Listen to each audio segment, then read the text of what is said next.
Hello, everyone, and welcome back to the Star Stuff Podcast. My name is David, My name is Zach.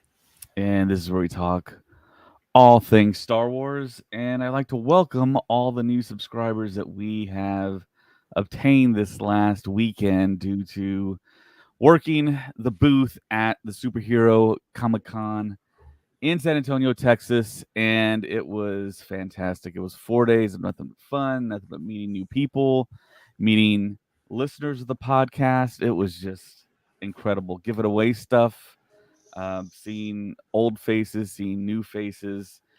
So many experiences this weekend. But before we get started in talking about the acolytes and other things, I do want to give a shout out to all of our awesome supporters out there on Patreon, starting with Hayden Hauser, Darth Ace 1, Liam McCallan, Chris Simpson, Kevin Leininger, Devin McCaffrey, Drew Peters, Zach Netzel, Fenrir526, Maya Morris, and Makatao Tala. Thank you so much for awesome love and support. So, Colin, he is here. What's up, He's man? back from Hey, his guys.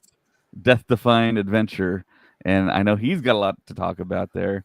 And as Yeah. you can see, he has a Yeah. bandage on his neck there. So, Colin, did you want to talk a little bit about what you kind of went through? Yeah. I'll talk about it super quick, so then we can get all of the exciting stuff. I went to go get a simple wisdom tooth extraction, and I got all four of them taken out. And then, normally there is some swelling involved, but the swelling was pretty bad. And then I went to the dentist a couple of days later, and they're like, "Oh, that's pretty bad. We should take care of it." And it was all like puffed up. So this is gonna sound gross, but they had to actually like take care of the pus. So they had to press up on it and stuff like that. So they had to get it out of there, and then it was gone. I took a nap, and then 4 hours later, I woke up and it was all back. And then I sent a picture to my dentist, and he's like, "Yeah, you have to go to the ER." And then we got there, and they said I had early stages of cespis. And that is, for those who don't know, that is a infection type disease that can kill you. And it was about to wrap around my throat, and we were very lucky to get there in time. So I had the surgery done. They got the infection out, and I'm here. So I'm very, very, very, very lucky to be here. So I'm just recovering, but yeah. And for everyone that has reached out and that has sent great vibes my way, I really appreciate it. It has meant a lot, and there's been a lot of people in the Star Wars community that has reached out to me, and that has meant a lot too. So I'm very excited to be back, and I'm excited to be here. So Yeah, awesome. That it's wonderful news, Colin, that you're back. And when you sent me that picture, I was like, "Yeah, man, go to the ER. Just go." yeah. Anytime there's something that goes awry with my loved ones, my wife, my kids, Yeah. my son here, Colin, I always tell him, "Go to the ER, man. Just don't risk it." So happy that you're back with the podcast, and being able to talk. So yeah, shout out to Matt there on Twitter watching us, one of our I good appreciate it. friends. Thank you so much, guys. Thank you. Yeah. So we have some stuff to talk about. We've made it through halfway of the season of the Acolyte. We are going to get episode 5 of the Acolyte, which has been said by Leslie Headland to be, I think, her top episode or one of her top episodes. There's rumors out there that we're going to get this really awesome lightsaber duel, possibly. We've seen all the marketing, all the commercials, the TV spots, the trailers, where we do see some of the Jedi in little tiny snippets and some like really nice action in that forested area. So we got the cliffhanger in episode 4. So Zach, do you think that we're gonna get a continuation of that cliffhanger right into that dark side user blowing back all the Jedi, and are we going to continue right from that area?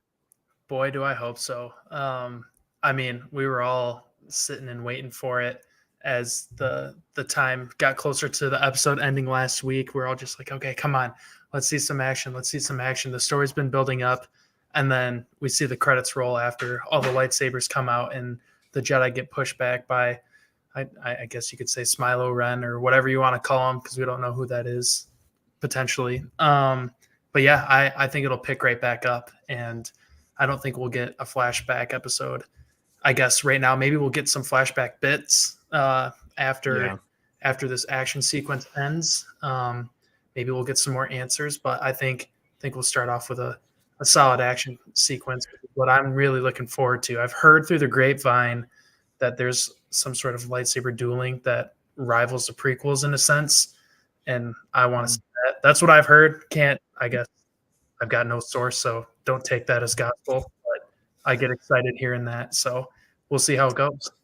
So this last episode and this current episode were kind of advertised as like it was kind of supposed to be all one. That's why it felt like the last part of this last episode was like, oh my gosh, and it's leading up to it. And this next episode is supposed to be longer. And it's because of it's supposed to feel like all one fluent piece. So if we do see some flashback stuff, that's great, but I think it's mainly going to focus on what currently happened in this last episode, because it's something that we've all been waiting for. I know it's something that David and I have been waiting for since we saw that trailer in London and we saw everyone turn on their lightsabers and we're like, okay, all right, this is it. Like we have finally got to the part that I think everyone's been waiting for. And I know that a lot of people have felt like these, couple episodes have been slow, but it's like, you have to be patient. You have to wait for that build up. And we're now at that point where it's like, all right, we are at that climax of the show. We are halfway through the season. We are getting to the plot. Like this plot is going to thicken so hard tonight. It's going to be insane. People are going to be forgetting about the whole Kai Audi Mundi birthday thing. It's like this whole thing is going to be like, all right, I'm hooked. Let's go. And I've been like that since the very, very beginning of the show. I know, there have been a lot of different views on it, but I think at the end of the day with this episode, I think this is the one that's going to be like, okay, this is it. This is awesome. So I'm very, very excited. Same here, man. It should be really, really action-packed, very intense. I like how Parker Middleton out there on YouTube says, or Yoda will drop it and save everyone. I mean, that's a possibility, man. I mean, this dark side user is super powerful. He blew back the Jedi like nothing. It's like, how are you going to contest with that? There was like maybe they got Jedi, right? Yeah. I mean, yeah. So it's like, I mean, how are they going to reconcile all that? I know they'll do a pretty good job at it, but yeah, Colin brings up the Coyote Mundi piece of it, and yeah, that's been funny and hilarious. I think we should have like a Coyote Mundi like birthday celebration or something, because this has been like so like talked about, and it's like, will we get a definite birth date for him? I don't think we have that quite yet, but I mean, it's been a topic of discussion. It's like how dare Lucasfilm change his age, but his age wasn't really in mainline. It was not canon. No, it was not canon. So it's just I just think all that was just insane, and I think it was so absurd. But man, we didn't have him on the bingo card. No. Yeah, we didn't think we'd put him on there, but we got everyone around Coyote Mundi, but Coyote Mundi in the Jedi Council. We could put people Coyote Mundi talks to eventually at some point, being at the Jedi Council. So there's a comment here from Moose Soup Yoda, which I think is it's very possible, because they said maybe we'll get to see the purple light whip make an appearance tonight, and I think that is very possible, because in the trailers you actually see her in that same jungle setting as they are. Sure. So I could see that she maybe doesn't trust of what's going on, and she goes in to investigate, and then she sees it happening, and then like maybe she is one of the last kind of survivors of the whole thing. I don't want this to be like in Revenge of the Sith, of where Palpatine's in his desk and he's like, it's treason then. And then he jumps up and he just cuts them down like all super quick. I want there to be like full out combat, and I think we're going to get it. But something that we need to remind the audience is that they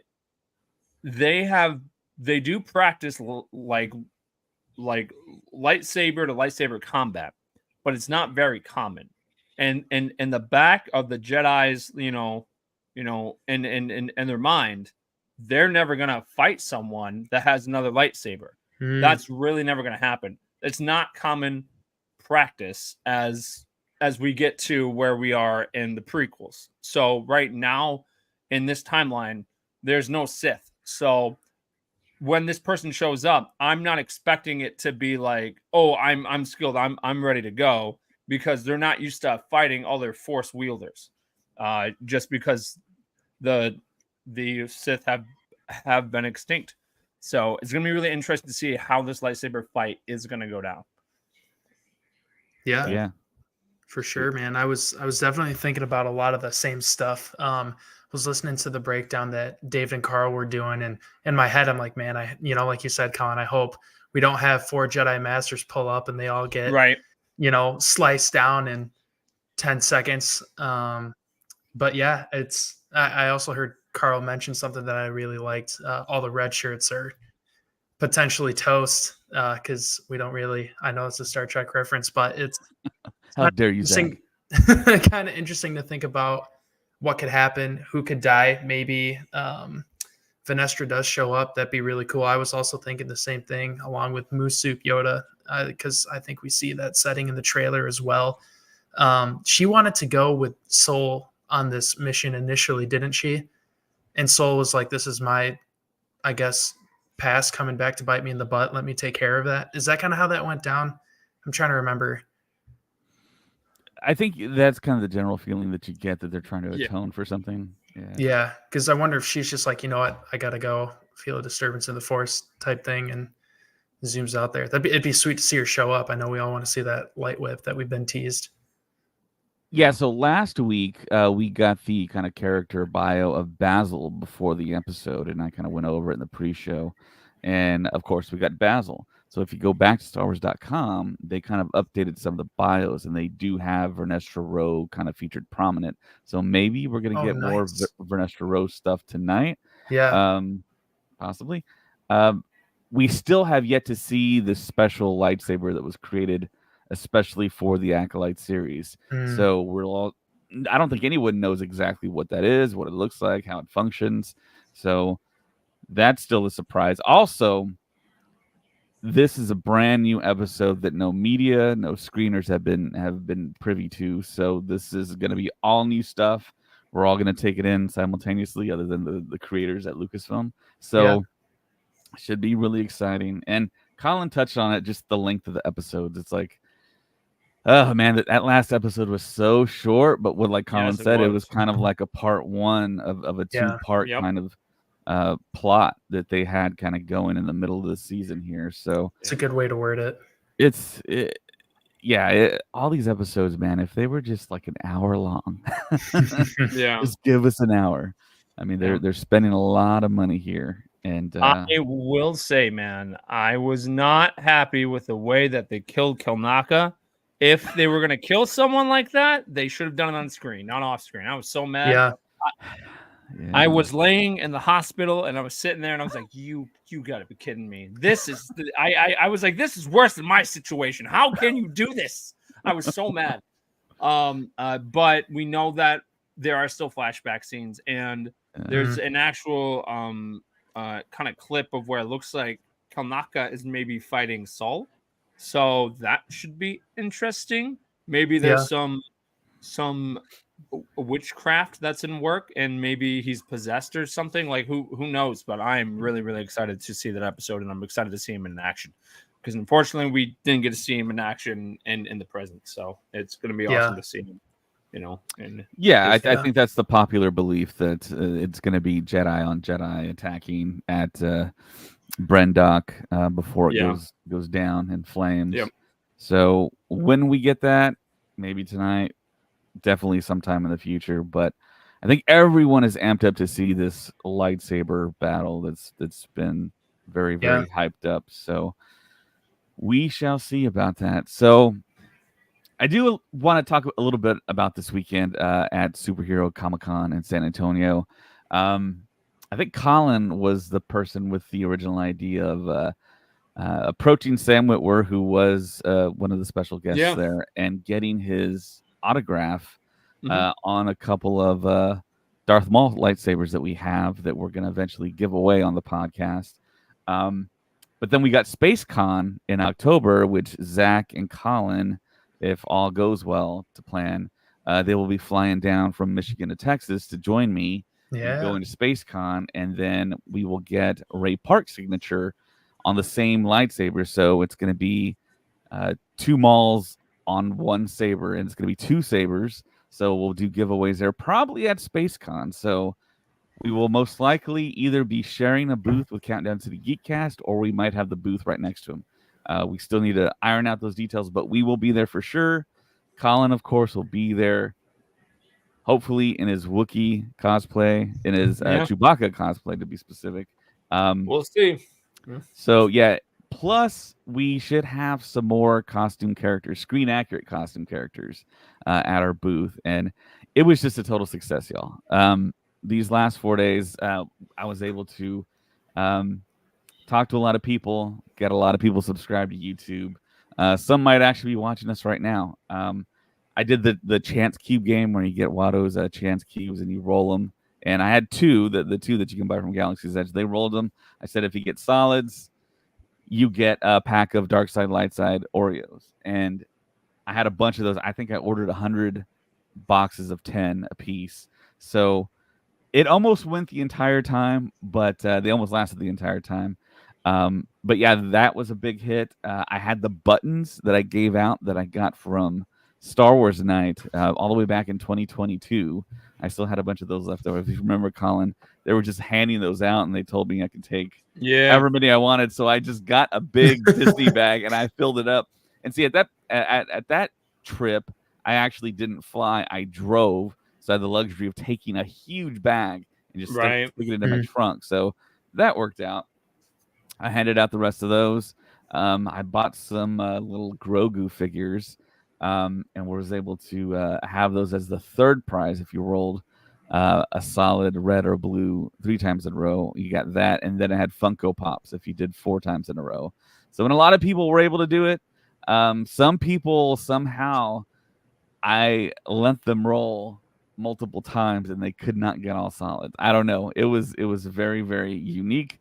It was almost like it was like the game of chance itself. It was strange that some people could not roll an all solid no matter how many times they rolled, and we were just like staring like, oh my gosh. But yeah, it was a lot of fun. People signed up for our YouTube, and I just let them know about Star Wars Stuff podcast. And it was a lot of fun, man. The crowds were lighter at Superhero Comic-Con this year, but I think that was due to maybe a couple of celebrities canceling. And yeah, it was lighter. It was a little bit more relaxed. Like I was saying, Sam Witwer, I got to talk to him a little bit, get in his line. He did free autographs and free selfies. Oh, that's crazy. I did ask Sam Witwer for an interview, and he basically said that he doesn't do interviews anymore. That's what he told me. And he told me after he told me that, he came back around and said, if you really want an interview really badly, contact Lucasfilm PR. So yeah, I'm going to attempt to do that, see if we can get him on. He did do a panel with our buddy Ted from Countdown to the Geekcast. And at the very end of the panel, which you can actually go on YouTube and watch, he did his famous line from Rebels where he screams out Kenobi at the end. Yeah. And he talked about how I think it was, I'm not sure how this information got around to me, but apparently he doesn't like to do that. It's gotta hurt often because it does hurt his throat a lot. So shout out to Sam Witwer. Yeah, because I know he did that at Celebration, and even then I was like, dude, you've got to be tired because of just talking to fans all weekend and signing stuff and taking pictures with everyone. And then, that's not really easy stuff. Like him doing that is acting. Like that's him recreating that scene and doing a voice like that too is a lot on the vocal cords. So shout out to him, like every time he does that, because Yeah. a lot of work. And also shout out to Andy Serkis, because I know people like to kind of poke him with a stick and have him do Gollum. And doing that at cons is difficult, like just because it's straining your voice because you're talking to fans all weekend and stuff. So every time the actors do that and just kind of give that kind of magical moment to the crowd and stuff is amazing. And so shout out to them. Yeah, the interesting thing about Sam Witwer, though, there was a guy before you got to Sam Witwer, and he was kind of doing crowd control once you got really close. And I talked to him. I said, "Hey, are you Sam's security?" And he just laughed and he said, "No, I'm one of his representatives." But he was like a muscular guy, and I was like thinking, "Man, Sam doesn't have any security here." And then as I got closer to Sam and I took the picture with him, the guy is solid, man. He is like immovable. Just a tree. Yeah, exactly, like a tree trunk. And he like reached in for like the arm over the shoulder. We took the selfie. I reached in and we took the picture. And yeah, man, he seemed like a pretty solid dude. He could probably handle himself. Dang. Did you shake his hand? I feel like if I shook Sam Witwer's hand, he'd crush my hand. Sam Witwer doesn't shake hands. He does the fist bump. Sure. So he fist bumps so many people. Maybe that's for the best for everyone going to see him, so that their hands aren't getting crushed in line. Yeah, that could be one of the reasons, actually. Maybe. I didn't even think of that. I'm a big handshake guy, so I'm sure he's got a good handshake. Oh, man, I'm going to get my hand crushed in October. So, yeah, I mean, he was super cool. I love the fact that he came to San Antonio. I hope if this ever gets back to him, I do want him to come back. There's a lot of people. So the free autograph line, there was a lot of people there for him, as well as all the other people that signed up for free autographs. I'm assuming they got a big check up front to cover their trip and everything, and so they got paid for their time. But I mean, those the free autograph lines were the most like intense waiting lines and just kind of nerve wracking, because what happens is there was a schedule for the free autographs. So once you got to the area for your celebrity, there wasn't a line quite yet, and they would tell you just hang around.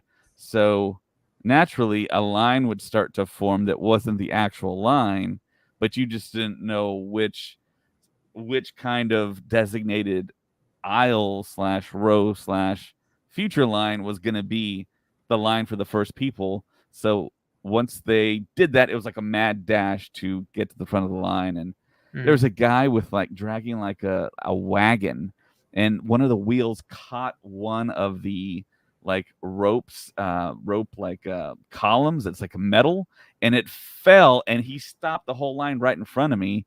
And I almost like knocked the guy over, but I was lucky to walk around, and I got close to the front of the line, but he was doing selfies and they were still finishing that off. So we had to wait for that to finish. And what I did was I took one of those collapsible chairs like I did in London, which will save your legs. That's a good pro tip if you ever do these celebrity photo ops or autographs, because it can be brutal, man. And I know I had 4 days of trying to get autographs and stuff. So that was Sam Witwer. That's so cool. Yeah, he was really cool. I mean, just like the stamina of these people. Yeah. To smile as much as they did, to greet everyone, and to be genuine. Sam Witwer was very genuine with a lot of people. And a lot of people were there not even for Star Wars. They were there for his other stuff. He's acted in so many different things. Some people were there for Smallville. Some people were there for what else did you? I don't think I saw anyone there for him for The Walking Dead. I know he did like an episode or 2. There was another role he did, if you're out in chat, and you know what other roles he had. But of course, I'm all about Star Wars, so that's what I kind of concentrated on. Man, that's cool. Do you have the lightsaber near you, David, that he signed to show our people watching? I have a picture I can upload. Oh, cool. So I can do that here. So the next person that I want to give a huge shout out to is, I'm trying to find the picture here. Actually got multiple pictures. So Diego Luna and Andy Serkis did make the trip as well, Very cool. out to San Antonio, which is my backyard essentially. I don't live in San Antonio, but I live very, very close. What was your And drive from your house to the convention? I would say like less than 30 minutes. Oh, dude, that's money. That's So amazing. I would love to have that. Like if SpaceCon was a 30-minute drive from my house, that'd be sweet. I'd be yeah, all over that. yeah. So it's the positioning of the Freeman Coliseum, the Freeman Expo Hall, is very, very close to my house. So San Antonio is like, I believe, the 9th largest city in America, and where it's at in relationship to my house, it's just I have to jump on I-10 and it's a straight drive to Houston Street to get there. Nice. So it's pretty quick. I get to drive. Now it's under a lot of construction. They're trying to expand it, but it's a pretty quick drive. So here's the picture right here that I got the first go around. So I got 2 autographs from him on 2 different sabers: Cool. the Darth Maul saber from episode 1 and the Maul Reforged saber. Here's the first picture. It's right there. Sweet. Do you know what kind of pen you used for that? Because I'm gonna have Hayden I sign don't know. one of my lightsabers, and that looks cool. That looks really sharp, and I'm sure you gotta let it dry. I think every signature he did, he signed it in red, unless you told him otherwise. Do you see like above it those foam pads that like keep it secure when you close it? Yeah. Where I want to have the lightsaber signed in the crate, it sits like right underneath that. And I'm like, ooh, do I want to close it on top of that when I bring it home with me? And those are the weird things I think about, but. Well, I mean, that's not a weird thing to think about. He actually told me, he's like, let it dry, because if I was like a newbie with that, but I'm not. Of course, I'm gonna leave the case open, let it dry. But fortunately, nothing touched the signature. Nothing touches the signature in the case. I'm not sure if that's gonna be the same thing for Ray Park when we have him sign the same lightsaber. But yeah, it's signed. I've looked at it just about every single day to make sure that it's all good. And I mean, I never thought of a Star Wars celebrity signing a lightsaber until 2022. A guy in line who's actually a listener of the podcast, he had a Ben Kenobi saber, and he was in the Ewan line with me, and he was like, I'm going to have this lightsaber hilt signed. And I'm like, is that even possible? But apparently it is, man. It works. The ink is still there, so that's cool. I've got buddies telling me to get like an acrylic case or something so I could set it on a stand on my desk or whatever, but I'll cross that bridge when I get to it. It is super cool. Yeah. So yeah, big shout out to Sam. I want him to come back to San Antonio. I hope he does more stuff. I hope it was worth it for him. There's gonna be SpaceCon. Hopefully he shows up to that. I mean, that'd be nice. Man, that'd be cool. I know a lot of people that would still didn't have the chance to go to a superhero and want to go to SpaceCon, and he fits perfectly with everyone showing up then. But Andy Serkis and Diego Luna showed up as well. So Andy Serkis, we didn't know this at the time, but we knew that he wasn't able to make some of the times for his signings and photo ops. So his schedule shifted, but we later found out it was due to work. So he still was able to come. He didn't just cancel the whole thing and say, no, I'm not going to do it.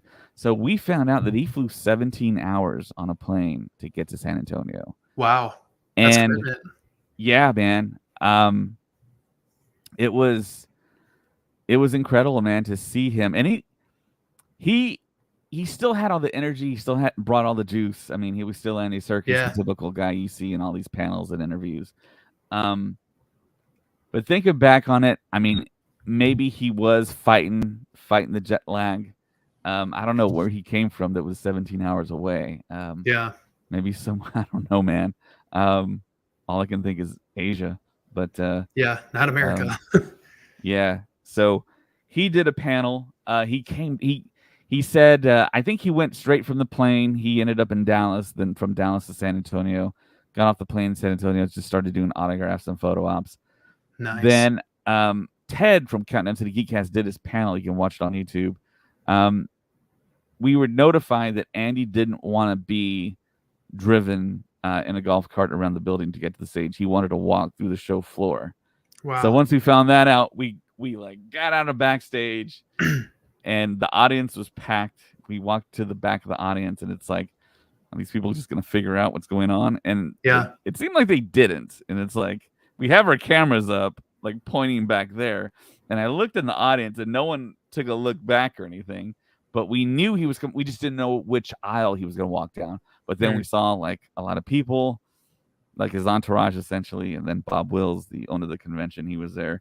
I took a video of him walking by the booth, and I said, "Andy," and he turned around and he said, "Hey." I think he wanted to like shake my hand or give me a fist bump, but I had my hands on my phone to record, so I wasn't able to do that. He walks through, big applause. They go backstage, and Ted's son, who was taking video, shook Andy's hand first, and he said, "Nice to meet you again," because they had met at San Diego Comic-Con years ago. Then the next guy from the crew shook his hand, "Nice to meet you." Shook another hand, "Nice to meet you." Shook another hand, "Nice to meet you." And then once he got to me, I shook his hand. I said, "Andy, nice to meet you again. I met you for the first time in London." And he goes, "Yeah, I remember." And I'm like, "You don't remember." Was there any sarcasm embedded in there? Or was No. genuine? He was being genuine. He was being genuine. But I mean, I was lucky enough to meet him at Star Wars Celebration along with Colin. We took a photo that hangs right above my computer here. And cool. I told Colin in the line, I was like, "You got to do your Gollum impression to Andy Serkis." And he's like, "Okay, I'll do it." And Colin he can't do it. I don't want him to do it now because of his surgery, but he has a world-class Gollum impersonation. And he did it. Andy Serkis loved it. We took the picture. It was fantastic. And that's what I was referencing. And I also got his autograph in London too. But yeah, it was he was nice. He was genuine. He did the panel. He got all the way through the panel up into the point where I was thinking, this is going to be the first time I see Andy Serkis do a panel and he doesn't do the Gollum voice. But Ted had typed on his phone, "Could you say this in the Gollum voice?" And he did it at the very, very end. And that's cool. It was awesome, man. And love it. Y'all know I have a deep love for that Lord of the Rings trilogy and Andy Serkis, and he's gonna do a new film too with the Hunt for Gollum coming up in the future, where no one has any details yet on what that's actually going to be. Dude, and of course, he played Snoke, and he's played Kino Loy from Andor, and we love him. And from the panel, he actually talked about the fact that same year with Snoke, he died 3 times on screen, and I never realized that. Hold on, Planet of the Apes. That War for the Planet of the Apes was 2017. Last Jedi was 2017. What's the third one? Does anyone know in chat? Is it Black Panther? But Black Panther was 2018. That was February 2018. I think he considered Black Panther. Maybe it was like a fiscal year type situation. Yeah, within a span of 12 months, all 3 of those movies were released for sure. Dude, that's cool. So the other interesting thing when he talked about Snoke getting cut in half, it seemed like he was disappointed in that fact. He wanted Snoke to continue, and that was the first time I'd ever seen that from him. But yeah, his body language and the combination with the tone of his voice, it felt like he didn't want that to happen. And if we all go back in time and remember all the behind the scenes with Andy Serkis and Ryan Johnson kind of spills the beans before he reads the script, and he says, "Yeah, you're dying, Andy." So he was gracious then, but it was nice that he was able to come back to Star Wars, and hopefully we do get to see him again in Andor season 2. And just big shout out to Andy Serkis. What a legend! What a trooper! I mean, he's a veteran of almost every major movie franchise that's popular today. I mean, the only 3 that I can think of that he's not a part of are like the Fast and the Furious, Harry Potter, and James Bond. And My I could see him in question, all of them. right? Well, especially with James Bond and Harry Yeah. Potter because he's English. I Hmm. mean, um, I'm kind of halfway expecting that Andy Serkis is going to be in the new Harry Potter series because they've already like tapped out on all the best English actors already in that series. So, I mean, you're going to have to fill in those roles. So, I was like, well, who could Andy Serkis play in the Harry Potter franchise?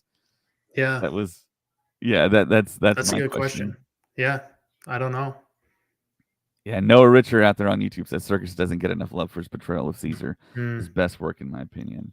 Yeah. My wife and I just watched those movies, and they are so good. I love all of them, and I agree, Noah. I think he does a great job, and that he does deserve a little bit more praise for that. I think personally, I would say Gollum is my favorite.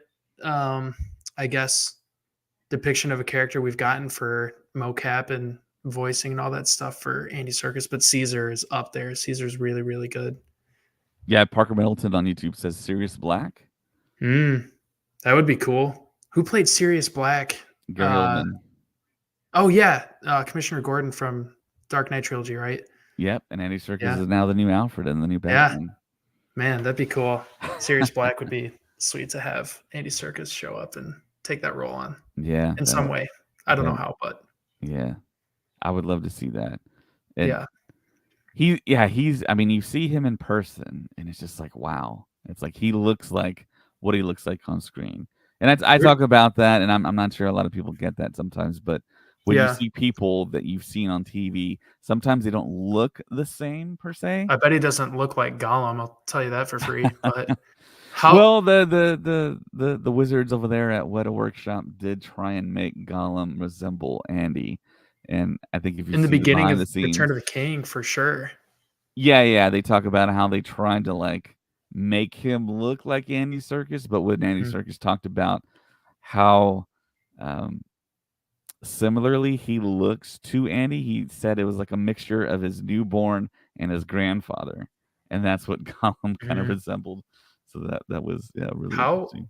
how tall would you say Andy Serkis is? Because it's so tough to like guess how tall people are. That I mean, you could look it up, but like on screen, people that you know what I mean. That's not always an accurate portrayal of how tall people are, I want to say depending five on eight. 5'8". Okay, I'm 5'11".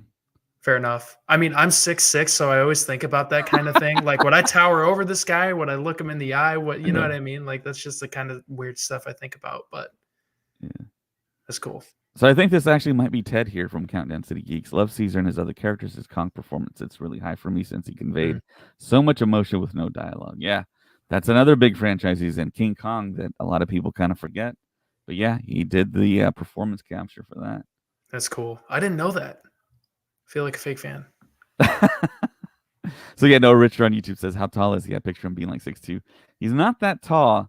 He's Hmm. very I think he's very like he's a mountain climber. So Oh, so he's pretty. he's Yeah. solid. He's not I don't think he's as solid as Sam Witwer, but I mean it's almost like he's a wiry type of like strong and very has a lot of stamina and a lot of Hmm. endurance. I mean, is it fair to guess that he's like 20, 25 years older than Sam Witwer? Oh yeah. Yeah. Andy has to be like in his late 50s, early 60s. Yeah. I Not to think. discredit him, you know what I mean? I'm sure he's in great shape for his age, but Yeah. Yeah. maybe once Yeah, upon a time he was it's quite the tree trunk. oh yeah, man, he's still super fit. He talked about visiting New Zealand, and he actually Mm. gave like a little like um recommendation. If you do go to New Zealand, take 2 weeks out and to travel the South Island first. If you go back and watch that panel that Ted did, you can see his kind of description of what to kind of do and where to start Yeah. and really get that whole experience. And now it's like I kind of want to do that, man. I want to do Yeah. the 2 weeks and get Man. a Maori guy to guide us through everything. Free travel So, agent. yeah. Yeah, I want to say I'm looking at Parker Middleton's comment here. Tom Cruise is 5'7", but always looks 6 foot. Yeah. Tom Cruise. Yeah, Tom Cruise is That guy. I want to say he's shorter than Andy Serkis, maybe by a I'd lot. I'd believe it. But yeah, Parker Middleton says 60. He checked it. So Cool. Thanks for looking, yeah. Parker. Yeah, so the Lord of the Rings, was a little over 20 years ago. So yeah, he was Yeah, if you do the math there, he was either late 30s or early 40s there when he's doing all that stuff. So, yeah, it was just awesome. I mean, I told the guys with Countdown, I said he's a walking, talking, living legend at this Mm, point. And I'd agree. yeah, he had a lot of nice stories, very, very kind to everyone. Um, and I think he's one of those guys that early on in his life dreamt of being who he is Mm, now, dreamt of being the celebrity and the person that was accomplished in the great works that we consider to be great out there. mm. Um, and he's done it. I mean, Yeah, he's in so many franchises, and he's we got love quite the him for it. legacy for Yeah, sure. and I'm pretty sure that I hopefully sooner than later the Academy does give him an honorary Oscar for what he's done in the field of Yeah. performance capture Yeah. because Oh my word. it's Yeah. because they just did not understand it in the very beginning. They didn't get it, but Well, yeah, even when he was playing Caesar, I mean, that's still 10 plus after the fact for Lord of the Rings for some of those movies, and he's right, right, doing a lot of the same stuff. right, yeah. So Diego Luna was there. Speaking of Kino Loy, Cool. and man, he might have had the greatest panel for a single celebrity that I've ever seen in person. Um, and even on YouTube, his answers that he gave for every question that was asked him was so genuine and Mm, so heartfelt and so just no BS attached to anything that he said. I mean, he seemed like he was happy to be there. He wanted to be there. He he played to the crowd. He just answered everything and was super real. And that's that's all you cool. can ask for, man. And Yeah. to see him in person, so I did a photo op with him, and to see him in person, he looks exactly how he looks on screen. I mean, the That's cool. face, the build, um, yeah, Mm, that was Diego Luna, and um, I'm just happy that he did the con in San Antonio, yeah. and um, because of course he's from Mexico, and Mexico borders Texas, which Mm, is the state hmm San Antonio's in, and he played to that too. So when I went to do his photo op, I spoke to him in Spanish. He spoke back in Spanish to me, and I was like, I hope he doesn't want to keep a full conversation here because that's about all the Spanish I know. Being a second generation Mexican American here, yeah, I can understand. I think a good majority of it, but I just yeah. really don't speak it. No And I don't habla have that español. practice. But yeah, it was so awesome to meet him. So being that it was his first big convention, it was in San Antonio. I took my Spurs jersey for Victor Wembanyama, who's also another Nice. huge Star Wars fan. So I asked him if he could hold the jersey, and he goes, "Oh, see, los Spurs," and I'm like, "Yeah." It's a Spurs jersey. Yeah. And then he goes Manu Ginobili, and I was like, oh no, it's Victor actually. But let's take the picture. So we held the jersey, we took the picture, and it was awesome, man. It was almost like I was drafting him to the Spurs, the There way you you see all go. these new draft picks hold up the jerseys when they come to the new cities. That's cool, So, man. and I did the same thing with Andy Serkis as well. I was like, I need to take a picture with Andy. I did take a picture with him in London, but I said, man, he flew 17 hours to be here. I got to kind of honor that and get a photo up with him, which is what I did. And Mm, we pretty much did the same thing. But going back to that panel, man, that panel, you can watch it on YouTube and you'll know hopefully it does transfer over. I got to sit in the front yeah. row, or actually, I think I stood off to the side, but um, it was awesome, man. His questions. And of course, if you've looked at the recent news lately, you'll see that some of the information he talked about for Andor season 2 was that you're going to see some familiar faces. And I think an article came out Ben about one of the Mendelsohn. directors saying that Orson Krennic will be in feature. Sweet. That's a couple of headlines I've seen in Andor season 2. Awesome. So yeah, I mean, you assume Alan Tudyk's going to be in there as K2SO as well, Mm. along with maybe some other actors, possibly. Who am I thinking of? Someone brought up the name of Grand Moff Tarkin, maybe some Vader stuff in there. Hmm. Do you think we could see Hera? Because we know Yes, she's mentioned in that's what I Rogue was One. thinking of.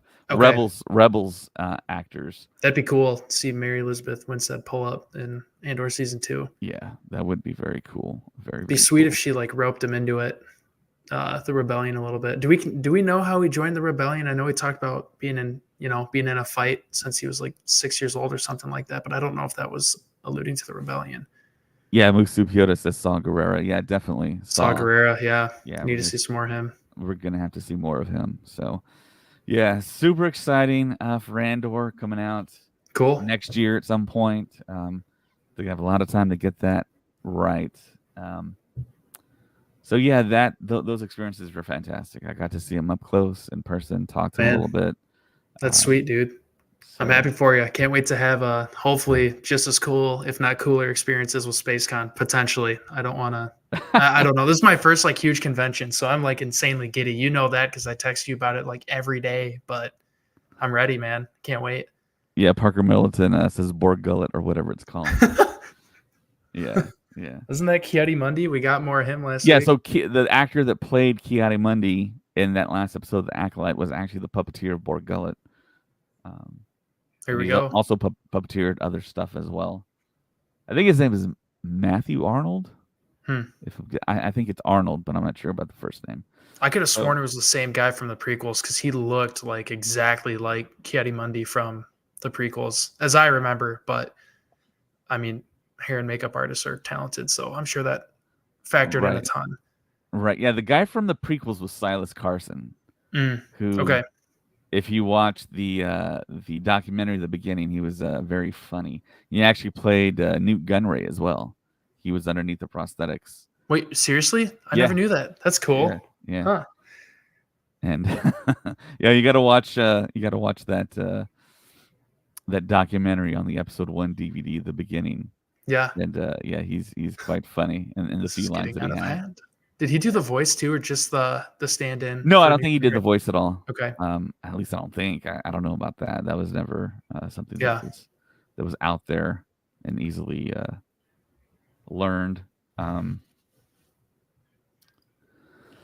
Yeah, Musu Kyoto on YouTube says one tends to lose one's mind. Yeah, Saw Gerrera's famous words there. So yeah, SpaceCon is the next big thing. Actually, for me, I'm going to be traveling tomorrow to Rebel ScumCon in Dallas, and Ahmed Best is going to be there, and this will be the first convention where Star Wars Stuff Podcast has their own booth for the first time. So I wasn't sure if I was going to go or not, just for work reasons, but they did reach out to us and say we could have our own booth. I'm going to go there. Fortunately, my brother lives in that area, and I can just spend the night at his house. Hopefully, do my day job from the convention and wink, wink. Meet some more new people. So yeah, today I was actually looking out for stuff to give away, and I found some Pez dispensers on Amazon, and I bought a couple hundred of those to give out if you come up to the booth and see us. So I have some of those. I bought some more Light Side, Dark Side Oreos to hand out. Cool. So yeah, if you want to come up and talk to me, I know Ray is going to be there as well on Saturday, I believe, along with I believe Kenner Hunter. I think he's done a couple things for us, as well as General Kenobi's bunker. He said he was going to travel up. So my buddy Carl, who we've seen, who you mentioned earlier, might go. He has a rad Scout Trooper cosplay that he does, and he's always the best looking Scout Trooper out there. He's a very thin guy, so that's sweet. Yeah, definitely look for us at Rebel ScumCon in Allen, in the city of Allen, Texas, which is North Dallas. We will have a booth there. I want to give a huge shout out to one of the guys that did approach me and it was during one of the panels. Someone, which was the first time ever, I don't know the guy's name, but they tried to call me out. On And what? they were like, Not a Spurs fan?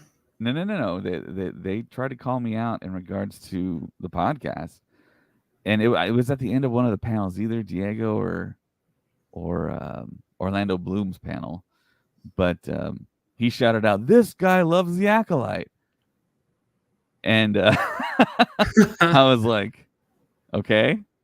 I was like, "What Yeah. else you got?" I was like, Interesting. "I love Star Wars," and Yeah. he basically, in so many words, he said, "This can't be true in Star Wars. That's not Star Wars." And I was like, "Well, Star Wars kind of mirrors what we have on Earth, so, and Hmm. that's been done from the beginning. So, what's your point?" And he's like, "Okay, I guess," and then he walked away. But then someone approached me, who is an actual listener of the show. His name is Adam, and if he's watching right now, shout out to you, Adam. It was nice to talk to you, man. And we might actually get together at some point. And I think he's going to be at SpaceCon as well. Oh, And cool. he actually did a really great thing that he didn't even let me know about, but he left his VIP pass at our booth for me to use, or for us to use within the Countdown crew, which we did. So glad that you did that, and we were able to get some swag bags as well with the pass. All the remaining stuff that was left over on Sunday, we kind of took advantage of that. So I just want to give it a Cool. shout out to Adam. Hopefully, we do see him again in the near future here. So yeah, it was a tremendous event. We're all hyped up for the Acolyte, and I think we have a little less than 8 minutes left to Yeah. go. Colin sent me a message saying that he was going to take some medicine, I believe. That's why he left. But he should join us for the post show. I think Craig 5 also. He's Here we actually in a go. different country right now. He said he's going to try and join us. Oh, cool. So look forward to that, guys. Thank you to everyone out there in chat. I run through the list here: Matt, Parker, Moose Soup Yoda, Darth Ace 1, Noah, and Countdown City Geeks. Thanks for joining us for this pre-show. I know we didn't talk about a lot about the Acolyte, but I think we're going to have a lot to talk about in the post-show. So make sure that you come back online. We'll be back online immediately after. I don't have anything scheduled because we don't know the length of the show. We don't know what time we're going to come on. But I think Zach and Colin and maybe some other people will be joining us here, Craig 5. Cool. So with that, I want to end the pre-show here. And we got about 5 minutes now. So I'll let everyone get some time to get settled to turn on this set to be a pretty interesting episode, hopefully action packed, and hopefully there's some interesting tidbits. I think there will be to talk about in this post show. So for Zach, my name is David, and may the force be with you always.